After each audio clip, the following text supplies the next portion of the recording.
Hello and welcome back to the channel. My name is Jaren and this is another brand new series of Sunday D&D Prep.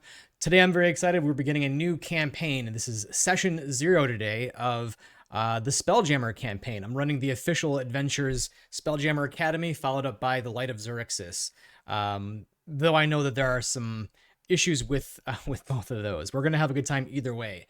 So a couple of things first. I recognize, maybe you've noticed there is a new channel name. This is, I didn't realize when I made the channel there was already a D&D style YouTube channel called Bonus Action, and I'm planning on being here for the long run, so I want to make sure this is distinguished and set apart from that and not to be confused.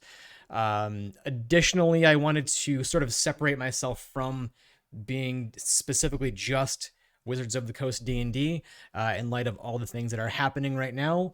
So for the time being, this is Spellhaven. So welcome to the channel. So let's get into it. I'm excited. We're running Spelljammer, like I said, so I get to talk about my session 0 today. Mine typically run very similar. I have basically 3 or 4 different sections that I like to go through.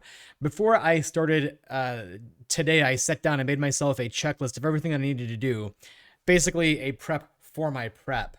So I accomplished all this stuff over the course of the week. There was some music I needed to get ready. Needed to make sure I had all my house rules and setting info written down. I had to make sure that I had my, end of the session, encounter ready to go.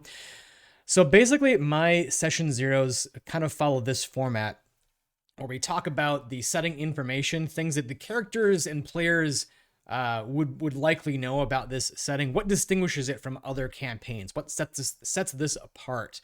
If there's any starting information their characters would know because they've existed in the world, we'll go over that. If you're familiar with the Lazy Dungeon Master prep format, this is where you talk about your 6 truths of the campaign. Because we are starting at Spelljammer Academy and starting sort of from ground zero, I wager that a lot of the information about the world they will learn over the course of Spelljammer Academy. So we're maybe not going into as much detail as I normally would here. We then talk about house rules and expectations. I don't have a whole laundry list of house rules, but things that, things like encumbrance and all that. The expectations are things that I expect from my players, and then as a turnaround, because this is a two-way relationship, things that they can expect from me week to week, what I'm going to make sure that I bring. We will talk about our safety tools, our lines, veils, and our let's pause the game for a second to make sure that we're not doing anything that makes players uncomfortable. We will finish up any last-minute character building. I didn't give them a whole long list of things to have ready today. I basically told them, like, it's okay if you're not completely finished. We'll make sure to get that done tonight. And then, I just told them, make a basic backstory. I think because this is likely a much shorter campaign than our last one, we just finished up Rime of the Frostmaiden, which was a little over a year back in December. The source material for this, and I am using a bunch of really amazing third-party content to supplement, will likely take this maybe into like early summer of this year, like maybe 6 months or less. So we are going to be including some backstory stuff in the campaign as much as I can, but I didn't tell them to make something that was, incredibly lengthy. Then we basically I usually have a short introduction paragraph, a little bit of a Dungeon Master monologue to kind of set the tone of the campaign. Sometimes this involves their characters. Sometimes it's simply for them as audience members, things that their character wouldn't know and get to see. But it's really fun to remember that not only are we players and dungeon masters, but we're audience members to this amazing story that we're telling together. And sometimes it's really satisfying to just sit back and enjoy the story as it's unfolding, even if it's not something that our characters would know. It's just another really cool thing. It's like, when you're reading a novel and they do interlude chapters, just different characteristics, different events and things about the world. And then lastly, we wrap it up with either some small encounter or some role playing, some skill challenges, just to get their character feet wet. And then next session, next Sunday, we'll jump into the actual Spelljammer content. So, getting into it, setting information. What is Spelljammer? What set this apart? I like to think of it, this is my take on it. You can, have your own take on it. I didn't play second edition Spelljammer, but this is kind of what I have in mind for what this is going to be. It's like 1980s rock. It's as Wizards themselves have said, inspired heavily by the Flash Gordon series. I kind of like to think of it as like Pirates of the Caribbean, but space, or maybe Men in Black, but D&D. I'm taking inspiration from all of those. And normally I do lean more towards high fantasy. I think this is going to be a little bit less serious in tone than my Frost Maiden campaign, but we'll still probably get, a little bit into that realm. Toril is but one planet of a system known as Realm Space. I might explain a little bit about that here. Realm Space being, of course, the Forgotten Realms. And then the entirety of the campaign after Spelljammer Academy takes place in, the space outside of Toril, other planets, maybe other systems, everything in the wild space outside of Toril. Lots of fun, weird, wild, wacky stuff, and also some like pretty intense and suspenseful, creepy monsters. Spelljammer Academy begins on the island of Nimbrel, and there's even a really sweet write-up on D&D Beyond, or I guess you could find this, this information anywhere. I think this is in the Sword Coast Adventurer's Guide about Nimbrel, the island of Nimbrel in the Chultan Peninsula.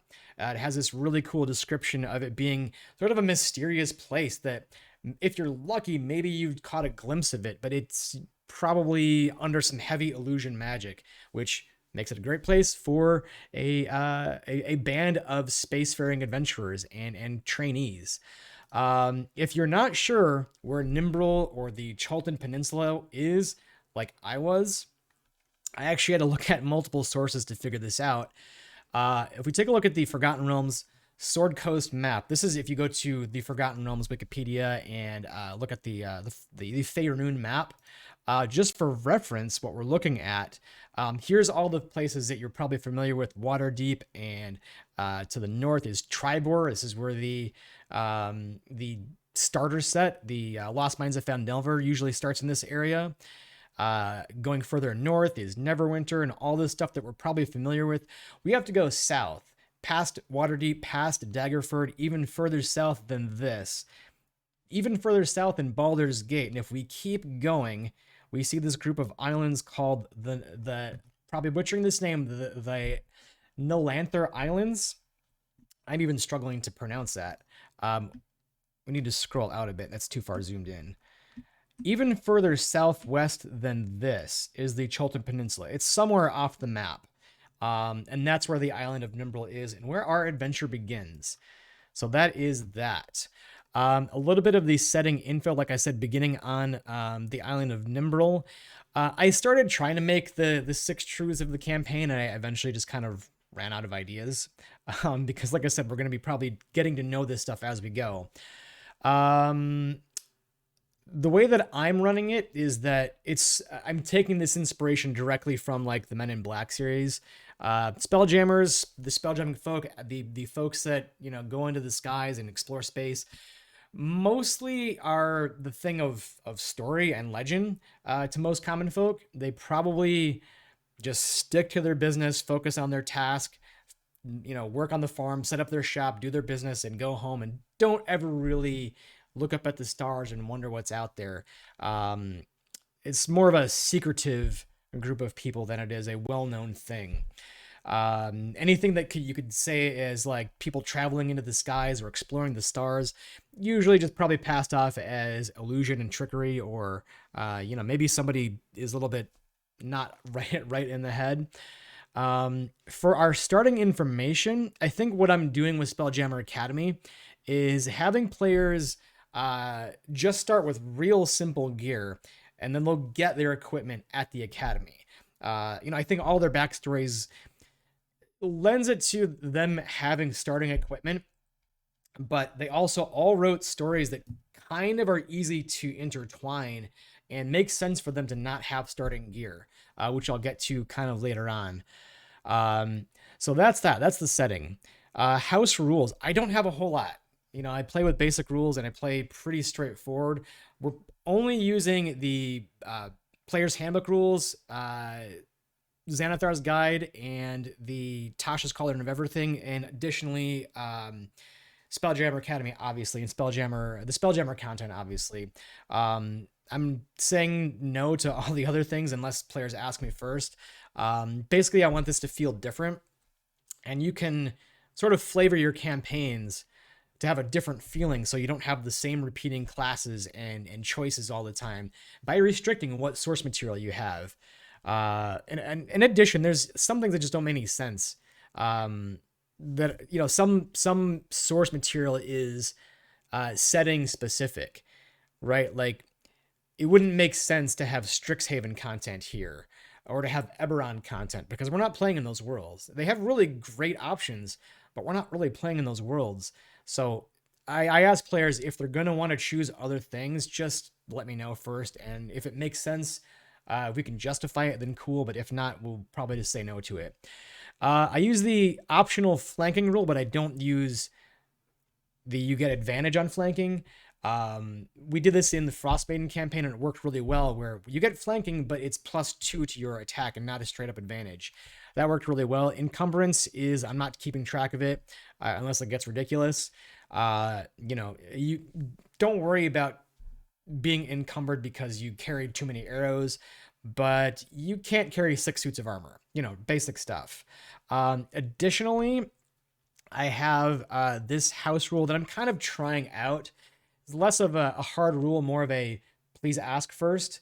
There, in my opinion, is a lot of not so great things about multiclassing, a lot of problematic things. And rather than say, no, you can't multiclass, I'm just asking players that if they want to do anything outside of their base class, things like feats or multiclassing, let me know ahead of time so that I can work that into the narrative and so it actually makes sense. We did have multiclassing in the last campaign, but it was something that I offered to a player because it made sense. And I liked how that felt a lot. So I'm just asking players, if they want to do that, cool, just let me know first and I'll try to make it make sense in the story. The last house rule, this is something we did last time as well. It worked really well. You can't negatively, your character can't negatively impact another character unless the players talk about it outside of the game first. If you want to pause and say, hey, are you cool with my, would it be okay with you, the player, if my character is trying to steal stuff from your character? Or if I cast a fireball, it's going to get your character too. Are you, the player, okay with that happening before I go ahead and do it? Just to make sure that our fun isn't getting in the way of somebody else's fun. Our game expectations, this is real simple, and these are not very long. If I was doing this with a new group, I would probably have a little bit more, but because this is the same group that I worked with last time and ran for last time, and this is now the third campaign with pretty much the same group, I don't have a whole lot of expectations because we kind of know what to expect from each other nowadays. But basically, keep track of your own stuff, keep track of your own inventory, of what your character can do. I have enough things on my plate to keep track of. So by now, these aren't brand new players. If this was somebody playing for the first time, I would be much more willing to help them along and know their character with them because they're learning too. But because they've all played D&D a bunch before, know what your character can do. You chose that class specifically, so please know what you can do. Be ready when it's your turn on combat. Think of what you want to do ahead of time, that sort of stuff. Please let me know if you're going to be unavailable for a session. I don't want to show up to a Sunday night and go, why are there not 3 people here? They didn't tell me. I have a cat that is now getting into my groceries. That's fun. Let's finish this first and then I will deal with that. And then lastly, assume that we're going to have a session unless I otherwise announce it in the Discord. So that is my expectations. Pretty straightforward. Our safety tools, again, not very lengthy because I think this is pretty straightforward and I know what my players are okay with and what they're not. Basically, like we're not having anything that's pretty standard, I think. No violence against children or animals. I put actual animals because I realize that we're probably dealing with animal adjacent races in this campaign or ancestries, whatever term you want to use. I don't care. no pointless torture or violence, and no non-consensual sexual interactions. Anything in that realm that is consensual, we're putting in the veil. We're going to say that happens off screen. And anything that's in this lines, we're just saying we're not going to do it. It's crossing the line. This is a living and working list. This is not just my one and only one and done list. It's as things come up that we didn't foresee, we'll add to this list. Basic guidelines is, we're keeping it PG-13 for most things. Probably R for violence, because these players are okay with like gruesome descriptions of things. As far as I can tell, no one's brought it up. There's no weird issues with blood or arms getting chopped off, that sort of stuff. So until that comes up, this will be an A-okay. And if it's ever not, we'll just move this to the veils. Not a problem. And the tool we use to say, hey, something's not cool, is someone just has to say, hey, can we just pause for a second and talk about this? And that way we break the game, we stop action, we take off the player and DM hat, and we talk about it as people. Hey, are you okay with this? Hey, is your character all right with this happening? We don't even need it doesn't need to even be an out in the open discussion. If someone wants to message me in the Discord because they don't want to raise their hand and draw the attention, they can just message me and I'll do it. And I'll say, hey, someone messaged me and they're not cool with this action. I'm not going to out them, but let's just not do that. Not a big deal.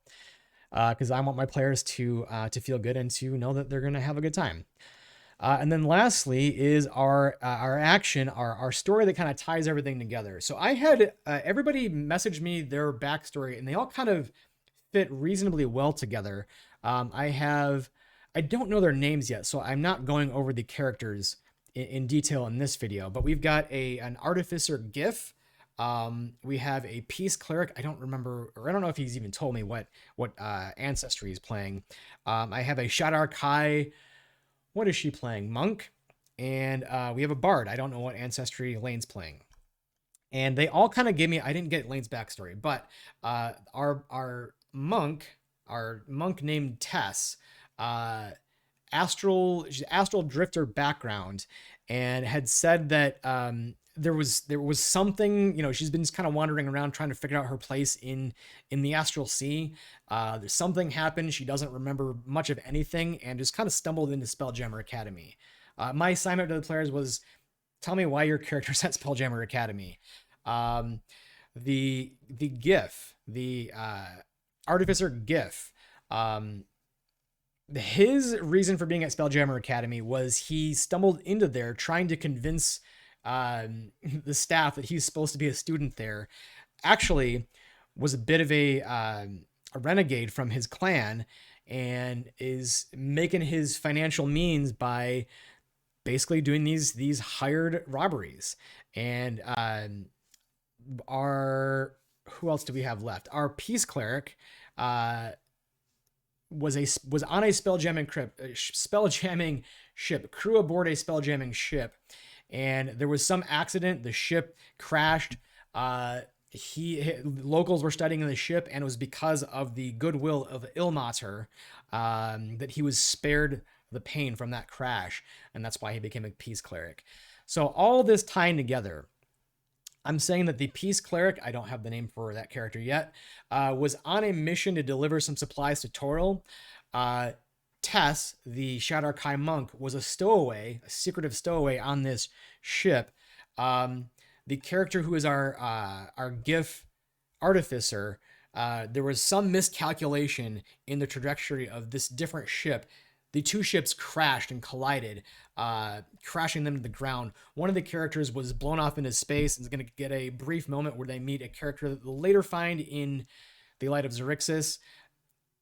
Everything crashes, and 6 months passes, and they're now sort of wrapped up in the bits and baubles of Spelljammer Academy. One of them losing their memory, and the other one assigned to steal some goodies from Spelljammer Academy secretively. And the other, I'm assuming our cleric is just really interested in learning how to actually fly a ship. He didn't really give me a reason why he's at Spelljammer Academy. I don't know about the bard, but this will be our sort of exposition and our bit of roleplay and possibly some skill checks for tonight's session. Maybe this doesn't make sense, but it makes sense in my head, and I try my best to describe it without straight up reading the text here. So that is that, and I think our sessions might be a little bit shorter for this specific campaign, but I still think it's gonna be a lot of fun. So next time we'll get into actual preparation for our straight up session. This is our session 0. We'll get in next week with more on that. But that's gonna do it. I'm gonna give my voice a rest. I have D&D in about an hour, and gonna be a great time. Thank you for watching, and we'll see you next time.